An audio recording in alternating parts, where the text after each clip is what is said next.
Hi, I'm Monique, or some people call me Dr. Samir. Thanks for joining us for our explainer videos about semi-passive water treatment and general water management water treatment in the mining and oil and gas sectors.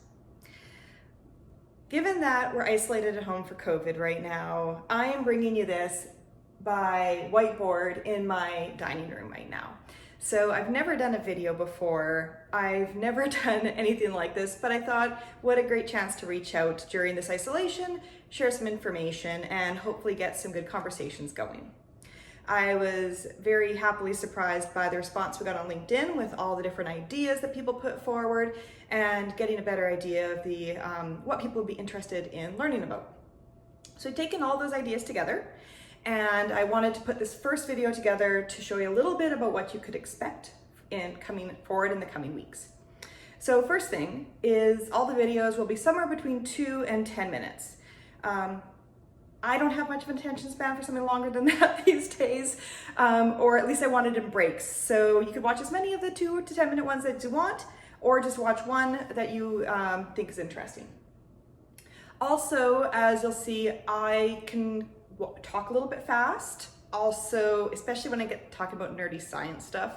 So what we're going to do is, if you're watching this on YouTube or LinkedIn or any platform like that, I encourage you, please do go visit our website, which is mavenwe.com, so Maven, W-E for waterenvironment.com, and it's /educational. But if you just go to mavenwe.com, that'll bring you to a page where you can find all this informational resources.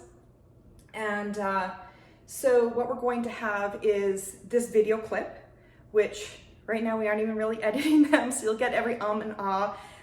Again, COVID times, what can we do?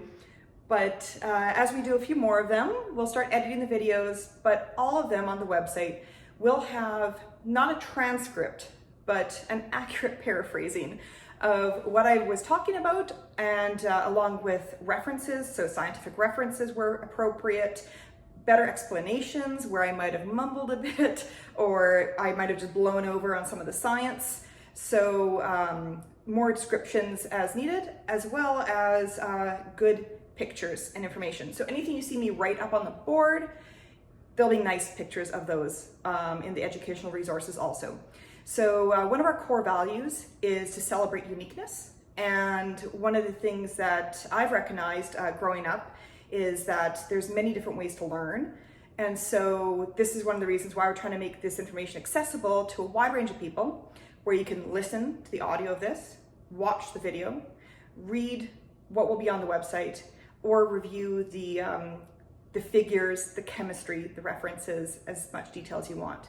The one thing we're missing is the hands-on doing, but maybe something will come with a short course on that in the future when we can actually all see each other.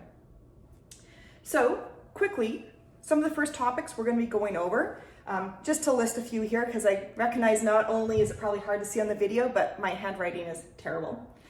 So the first one I'll be going over in the first actual explainer video is, what is semi-passive treatment and why do we call it semi-passive? And what types of treatment fit into that? So just at a high level, you'll be looking at treatment wetlands, biochemical reactors or bioreactors, in situ treatment like pit lakes, mine pools, tailings ponds treatment, heap leach treatment, saturated rock fills, and there's a whole breadth of different treatments. When we say things like treatment wetland and bioreactors, those themselves has a huge range. So we'll be talking about all that types of treatment, what they are, what is meant by semi-passive. The next one will be what can be treated and how is it treated. Again, keeping in mind, these are going to be 2 to 10 minutes, so we're not going into a whole bachelor's degree or a PhD on this. We're talking the conceptual ideas here. If anybody really wants to nerd out, you can reach out to us, and I'd happily nerd out with you though. What happens to the treated contaminants? They don't just disappear, so what happens to them? Where do they go? How do we approach design? How do you choose a carbon or nutrient source? I thought that was a great question, so thanks to those who brought that up on LinkedIn. That's one that I think is often overlooked, and it's just kind of assumed something will happen. But as a microbiology nerd, we'll get into that a little bit. And that actually brings us over here to understanding the black box, which is what a lot of people call the biology of a system, is a black box. And that's an unfortunate term because it's not a black box anymore. It hasn't been for actually close to a decade, when I first brought environmental genomics services to commercialization at my last company. So you can actually understand what's going on in these systems. There's really no reason to not at least figure out some of the organisms that are doing the activity and what their preferences and pathways and end results might be. So we'll talk about that. Along with the adaptive management, I should say, we'll go through some analogies on that to bring it into your real day-to-day life, and how adaptive management might look in your own life. But of course, bring it back to semi-passive water treatment. Cold climate. Being here in Saskatoon, we deal with a lot of cold climate.